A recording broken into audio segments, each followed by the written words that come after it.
Documentários podem oferecer uma visão sobre um mundo que de outra forma nunca seria visto. Mas às vezes, a única maneira de revelar a verdade é quando a pessoa filmada não sabe que a câmera está lá. Filmagens secretas e disfarçadas podem ser perigosas, mas esses cineastas correram esse risco. Número 10.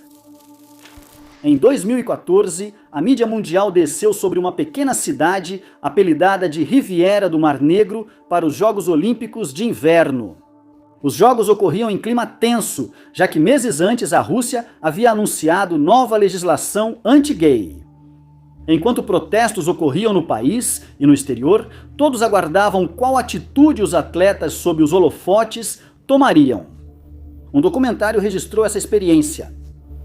Para a Rússia, com Amor é um documentário dirigido por Noam Ganek.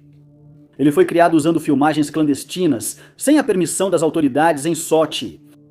Noam Ganek queria capturar as experiências de atletas LGBT mais que estavam competindo nos jogos e de outras pessoas que foram a Sochi como parte da mídia.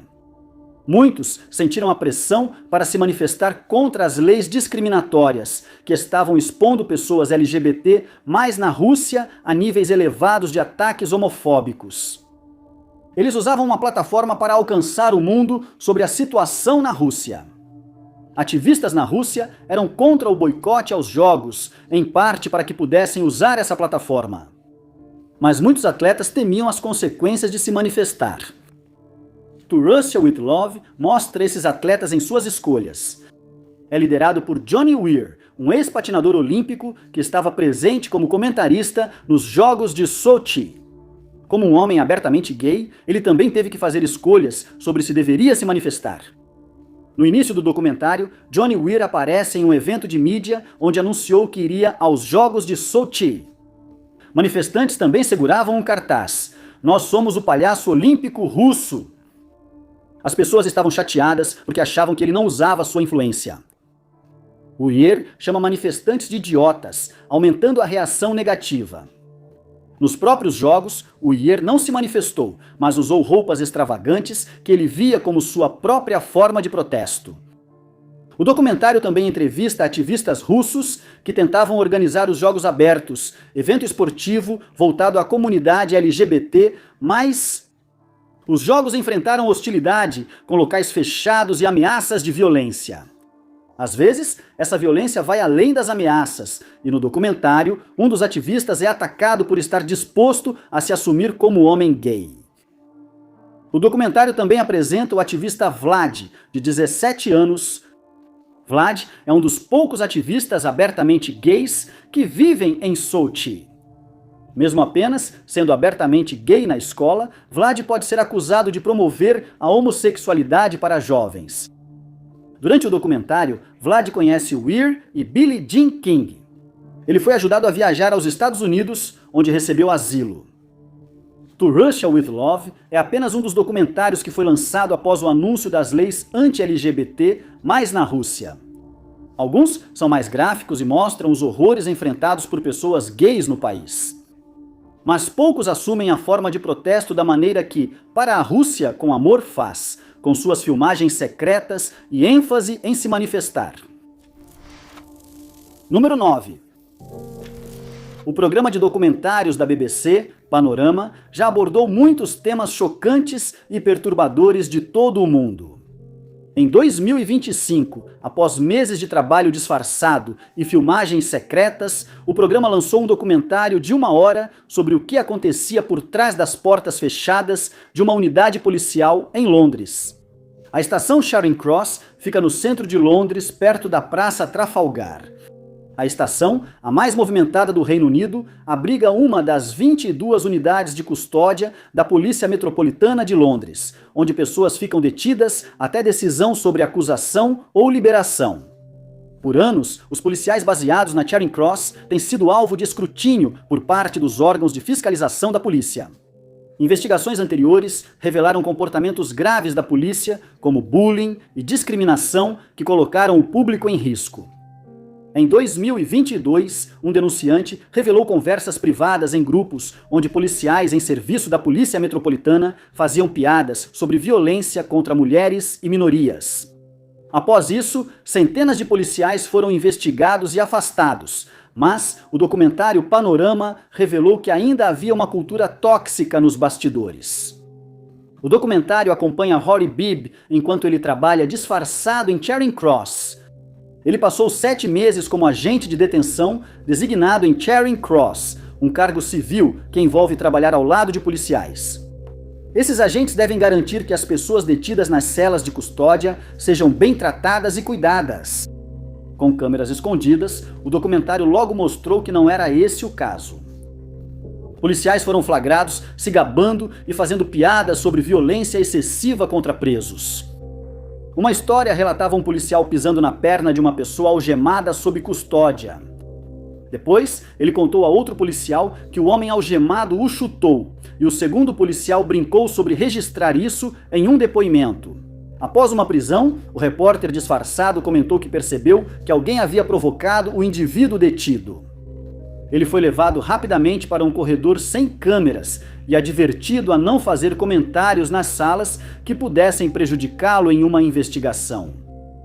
Uma das pessoas mais chocantes e perturbadoras apresentadas no documentário foi o sargento Joe McIlvaney. McIlvaney tinha quase 20 anos de experiência trabalhando na Polícia Metropolitana e era o responsável por Charing Cross. Ele minimizou denúncias de violência doméstica feitas por uma grávida e afirmou apoiar as ações na delegacia. Ao final do documentário, revelou-se que McIlvaney era investigado por comentários sobre outra mulher detida. Isso só foi investigado depois que membros da Polícia de Transportes denunciaram o caso às autoridades. Ninguém da delegacia de Charing Cross acionou o alarme. Uma parte fundamental do documentário era que esse comportamento não estava apenas acontecendo, mas também o esforço que estava sendo feito para escondê-lo do público. Vários policiais relataram ter que usar uma máscara perto de desconhecidos. Só revelavam o que pensavam perto de pessoas consideradas seguras. Após o lançamento do documentário, o Escritório Independente de Conduta Policial investigou as denúncias. Vários policiais foram considerados culpados de má conduta grave e proibidos de atuar novamente como policiais. Número 8. No final de 2015, Al Jazeera lançou um documentário que abalou o mundo esportivo americano. Investigação sobre doping esportivo apontou que grandes estrelas do esporte nos Estados Unidos teriam usado substâncias para melhorar desempenho.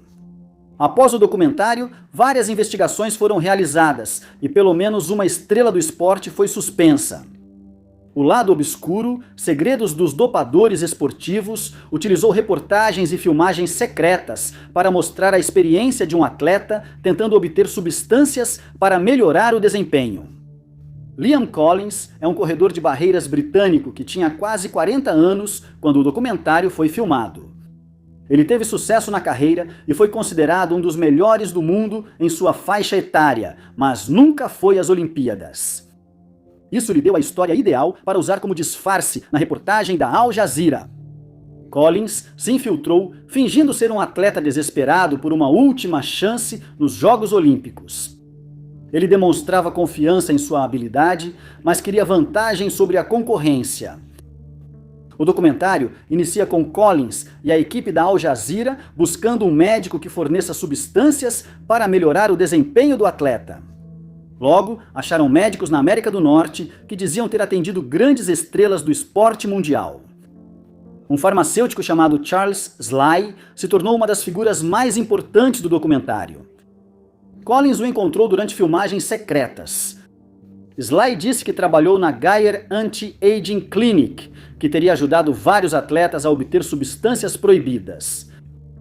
Em um momento do documentário, Collins é convidado a voltar ao apartamento de Sly, onde recebe uma substância chamada Delta 2. Delta 2 é um esteroide, listado como proibido pela Liga Principal de Beisebol.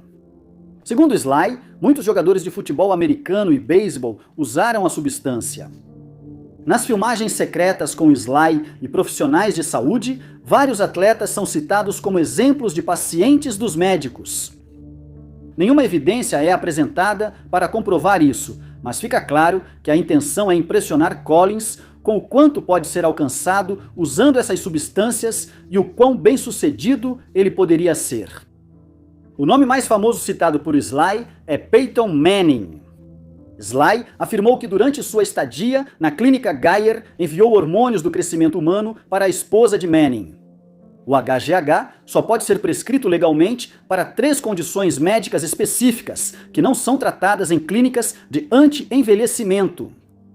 Sugeriu-se que a esposa de Manning passava as substâncias para ele. Após o lançamento do documentário, a NFL e a MLB investigaram as alegações e Manning foi inocentado de qualquer irregularidade. Taylor Teagarden foi um dos atletas penalizados após o documentário. Teagarden é um dos únicos atletas que foi filmado secretamente no documentário. Ele admitiu nas imagens ter usado substâncias proibidas no ano anterior. Ele disse que usou por 2 semanas, mas parou antes dos testes para não ser pego. Uma investigação sobre Teagarden resultou na sua suspensão por 80 jogos. As declarações de Sly e outros médicos podem ter sido apenas bravatas para convencer Collins a participar. Mas o documentário mostrou como era fácil para alguém que queria usar substâncias proibidas conseguir obtê-las. Número 7. Os criadores do documentário The Ivory Game passaram 16 meses filmando disfarçados e trabalhando com grupos de defesa para expor a verdade horrível sobre todos os aspectos da indústria do marfim. O resultado foi descrito como um thriller, porém o que está em jogo no comércio de marfim são reais. O marfim é admirado há muito por sua beleza e considerado um luxo em diversas partes do mundo. Quando o documentário foi lançado em 2016, a venda de marfim estava proibida na maior parte do mundo, mas muitos países tinham exceções a essa proibição. No Reino Unido, por exemplo, ainda era permitido comprar e vender marfim antigo. Na China, as regras eram mais flexíveis e o governo licenciava comerciantes para vender certa quantidade de marfim anualmente. Se as regras fossem seguidas, isso poderia limitar a quantidade de marfim realmente comercializada dentro do país. Mas também era muito fácil disfarçar o marfim ilegal como se fosse legal, e os consumidores nunca conseguiriam perceber a diferença. The Ivory Game acompanha o comércio desse material da Tanzânia, Quênia e Zâmbia até a China, via Vietnã, explicando o processo e mostrando os impactos dos caçadores ilegais na África, que matam elefantes por suas presas e abandonam os corpos. Funcionários da Big Life Foundation tentaram proteger elefantes de caçadores e moradores que enfrentam dificuldades com animais selvagens, mas o desafio que enfrentam é evidente. O próximo passo no comércio é mostrado do ponto de vista de Elisei Fagali, o chefe de inteligência de uma força-tarefa, tentando capturar um caçador conhecido como Chitani. Chitani é responsável por tirar a vida de centenas de elefantes e sua rede criminosa se estende por 5 países. O esforço para capturar os caçadores revela a escala da operação. Do outro lado do Oceano Índico, repórteres disfarçados no Vietnã e na China expuseram o chamado comércio ilegal de marfim. Usando câmeras escondidas, os investigadores mostram como é fácil conseguir marfim ilegal. As imagens dos depósitos revelam mais uma vez a dimensão da indústria, com inúmeras presas expostas e prontas para serem transformadas em ornamentos detalhados ou esculpidas e pintadas como itens decorativos. Esses itens podem ser vendidos por centenas de milhares de dólares nos mercados da China. O dinheiro nesse comércio torna qualquer denúncia muito perigosa. O comércio ilegal de marfim coloca os elefantes em risco de extinção. De acordo com o documentário, se nada mudasse, seria apenas uma questão de anos até não existirem mais elefantes selvagens. Ao invés de isso ser algum tipo de impedimento para os caçadores, acabou sendo apenas mais um incentivo financeiro. Número 6. Pão e Rosas é um documentário de 2013 que foi criado para dar voz às mulheres do Afeganistão que estavam tentando lutar enquanto seus direitos humanos eram retirados. O documentário foi quase todo filmado com câmeras secretas pelas pessoas retratadas, que arriscavam suas vidas ao se manifestar. O contexto do documentário foi a queda de Cabul para o Talibã em 2021. Enquanto alguns observadores externos esperavam que a organização fosse mais moderada, as mulheres que vivem no Afeganistão rapidamente perceberam que isso não seria o caso. As escolas para meninas foram fechadas e a educação foi restrita além da sexta série. Mulheres foram obrigadas a sair do trabalho e da vida pública. Nem andar sozinhas no parque era permitido. Mulheres e meninas resistiram com muitos protestos nas ruas de Cabul. Elas frequentemente enfrentavam violência, com muitas sendo sequestradas, presas ou mortas por suas atividades. A documentarista Sarah Mani havia deixado Cabul antes da cidade cair nas mãos do Talibã, mas ainda mantinha contato com muitos amigos que tinha na cidade. Elas mandavam para ela vídeos, geralmente gravados secretamente com celular, mostrando seu cotidiano sob o novo regime. No começo, quase não se cogitava fazer um documentário com essas filmagens. Era simplesmente uma tentativa de registrar o que realmente estava acontecendo e mostrar ao mundo como as mulheres do Afeganistão estavam reagindo. Só depois de ser procurado por Jennifer Lawrence e Justine Cherokee que Mani decidiu transformar as filmagens secretas em um documentário. Bread and Roses acompanha principalmente a vida das 3 mulheres responsáveis pela maior parte das filmagens. Sharifa trabalhava no governo, mas foi forçada pelo novo regime a deixar o emprego. Zara era dentista e também foi forçada a parar de trabalhar. Ela usou seu antigo consultório como um local para as mulheres se encontrarem e se organizarem. E a terceira mulher, Tarana, foi forçada ao exílio por causa de seu ativismo e fugiu para o Paquistão. As imagens retratam ativismo político e cotidiano, algo que pode ocorrer em qualquer lugar do mundo. Câmeras secretas de celular registram protestos de mulheres nas ruas, que gritam por trabalho, pão e educação, mas são recebidas com canhões de água e gás lacrimogênio. Outra cena mostra uma mulher discutindo com um homem armado que ameaça matá-la se ela não se calar. Mas em outro momento do documentário, vemos Zara comemorando seu noivado e depois seu casamento. Isso mostrou que, apesar da violência e dos eventos políticos extremos que estavam acontecendo na época, a vida ainda continuava para essas mulheres. As filmagens foram editadas fora do Afeganistão e os produtores precisaram tomar outra decisão. As mulheres que gravaram as filmagens arriscaram suas vidas e, na maioria das imagens, eram facilmente reconhecíveis. Divulgar o documentário colocaria todos que aparecem nele em grande risco. Só após as 3 mulheres escaparem do Afeganistão, ele foi lançado mundialmente. Bread and Roses foi elogiado pela crítica e pareceu alcançar seu objetivo de dar voz às mulheres retratadas. Mas ainda falta muito para mudanças reais ocorrerem. Número 5. Em 2019, um detento da Flórida lançou o que se acreditava ser o primeiro documentário prisional filmado exclusivamente por um prisioneiro com um celular. As imagens eram tão perturbadoras que só trechos curtos podem ser vistos hoje, mas mesmo assim mostram de forma chocante como era a vida na Martin Correctional Institution. Scott Whitney foi preso em 2012 por crimes relacionados ao tráfico de substâncias ilegais. Ele pegaria a pena mínima de 25 anos de prisão. Logo ele percebeu que as condições da prisão eram totalmente diferentes do que qualquer um de fora imaginava. A partir de 2015, ele começou a documentar como era realmente a vida em uma das prisões mais notórias da Flórida. Ele reuniu tudo em um documentário chamado Behind the Barbed Wire. Whitney conseguiu celulares para usar como câmeras. De acordo com a pesquisa do Miami Herald, os celulares podiam ser facilmente obtidos com os guardas da prisão, que os vendiam para os presos. Nunca foi revelado como Whitney conseguia os celulares, mas ele facilmente substituía os aparelhos que eram encontrados e confiscados durante anos de filmagem. Whitney tomou medidas para esconder suas câmeras. Em um trecho do documentário, ele mostra como ele esvaziou uma cópia da Bíblia para esconder seu telefone dentro dela. Depois ele fez um buraco no óde santo para a câmera enxergar por ele. Ele usou óculos grandes com uma câmera acoplada. Mas, em outros momentos, o detento conseguia gravar mais livremente sem ser notado pelos guardas. Em uma cena, ele estava filmando abertamente à noite, enquanto um guarda da prisão passava pela sua cela. O guarda segura uma lanterna, mas não olha para o quarto de Whitney, mesmo com ele narrando os acontecimentos. Seja escondidas ou à vista, as câmeras foram usadas para capturar imagens perturbadoras da violência na prisão, do uso de substâncias ilegais e das condições precárias em que os presos eram mantidos.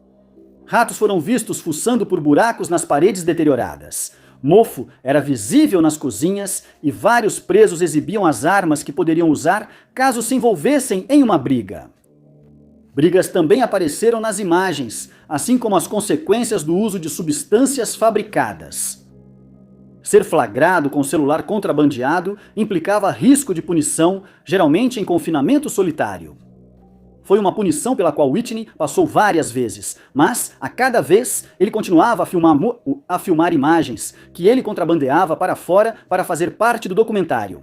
Infelizmente, só imagens filmadas depois de 2017 foram contrabandeadas com sucesso.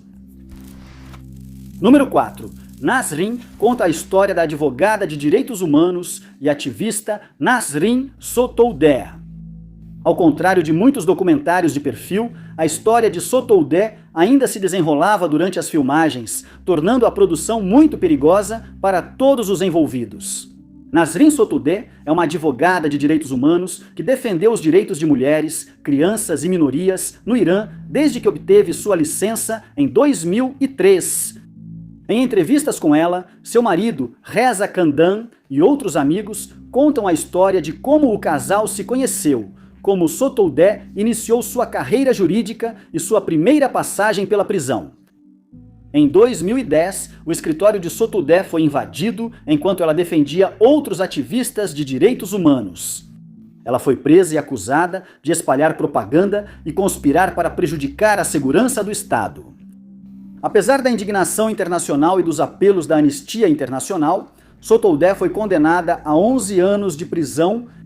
O documentário mostra imagens de protestos contra sua prisão e de Khandan em casa com os filhos. Um trecho foi gravado na prisão durante a primeira visita de seus filhos. Após várias greves de fome, só foi libertada sem explicação em setembro de 2013. Ela não parou seu ativismo e ainda trabalhava como advogada quando o documentário começou a ser filmado em 2018.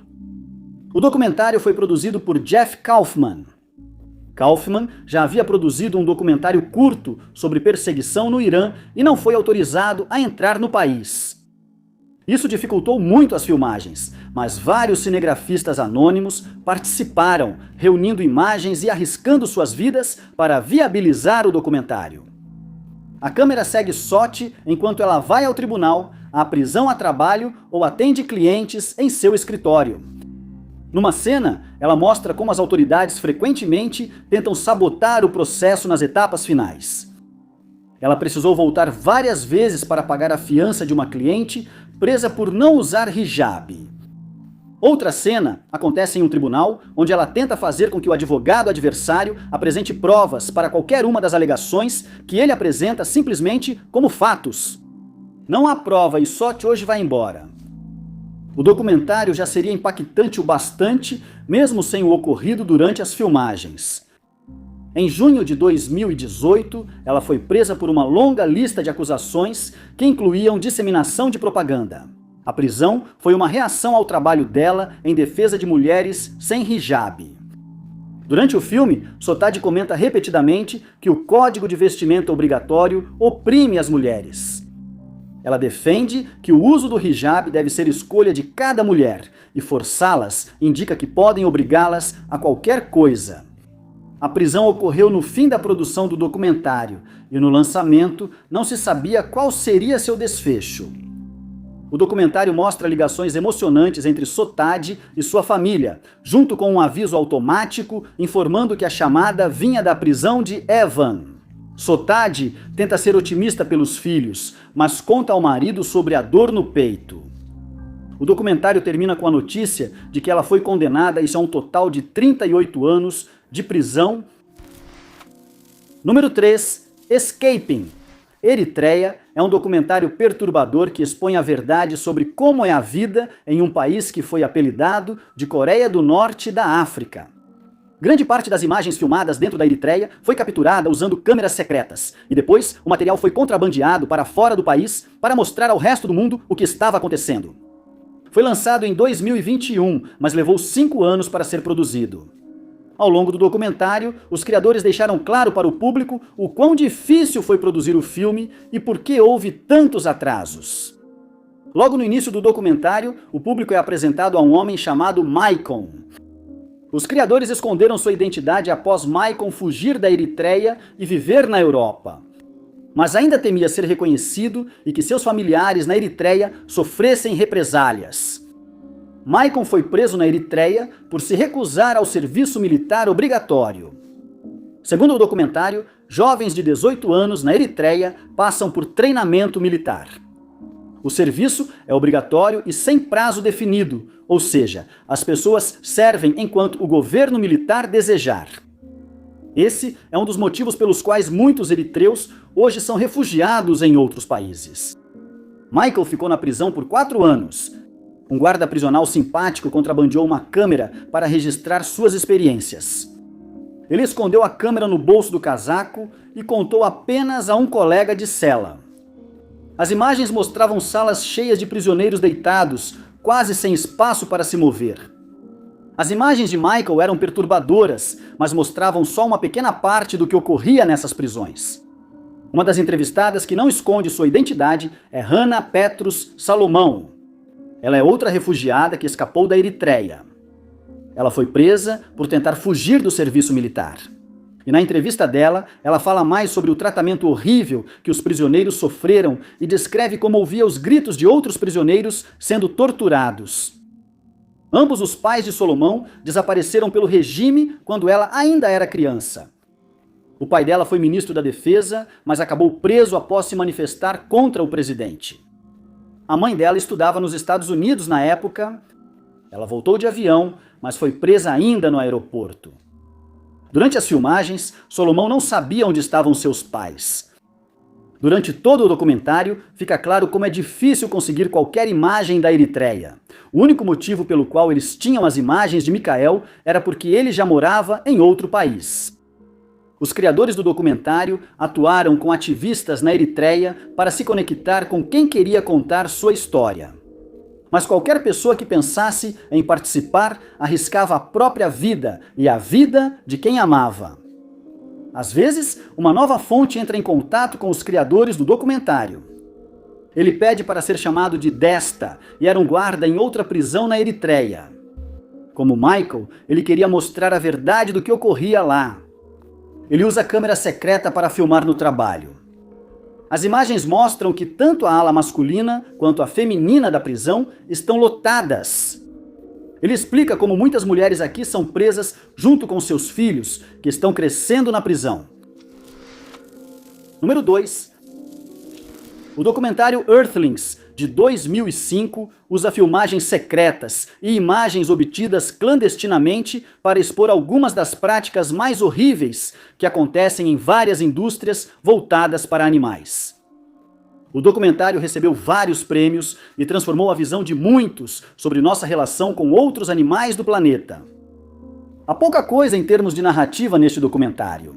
Ao invés disso, analisa cada indústria animal separadamente e usa imagens de câmeras escondidas para mostrar os bastidores em um dia típico.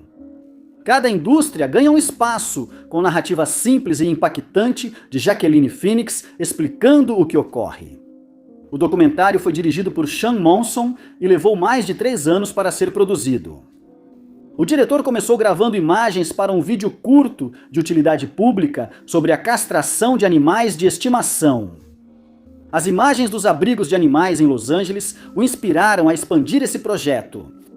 O filme final, Terráqueos, começa abordando a indústria de animais de estimação, incluindo fábricas de filhotes e abrigos de resgate, e a forma como muitos desses animais sofrem dolorosamente no fim de suas vidas.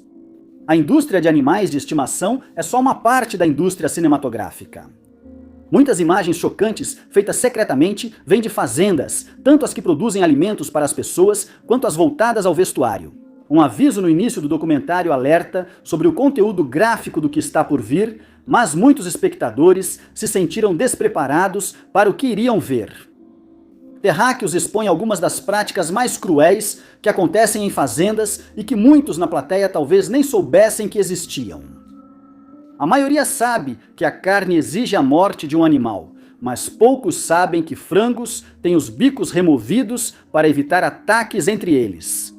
Rabos dos porcos são cortados para evitar mordidas de outros porcos. Filmagens secretas em locais onde os animais realmente morrem mostram que muitas normas de bem-estar animal não são cumpridas.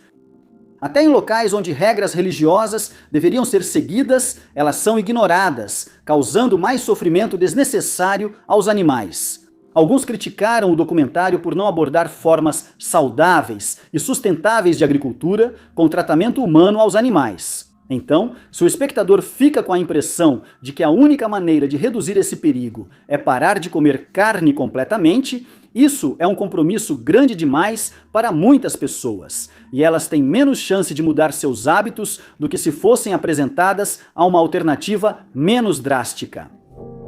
Terráqueos segue como um dos documentários mais impactantes e perturbadores já feitos, com o uso de filmagens secretas tendo papel fundamental nisso. Número 1. Em 2010, um ex-chefe começou a trabalhar disfarçado como infiltrado em uma filial dinamarquesa da Associação de Amizade com a Coreia. Ele queria revelar a verdade sobre o que realmente estava acontecendo dentro da Coreia do Norte. Após 10 anos, ele cumpriu sua missão, mas não atuava para a agência governamental. Ele fazia parte de um documentário do cineasta Mads Brugger. Ulrich Larsen decidiu se infiltrar para o documentário O Infiltrado, no submundo da Coreia do Norte, após ver outro filme de Mads Brugger. Em 2006, Mads Brugger lançou o documentário The Red Chapel, que acompanhava um grupo de artistas viajando para a Coreia do Norte para um intercâmbio cultural. O documentário não foi bem recebido na Coreia do Norte, e seria impossível para Mads Brugger continuar sozinho.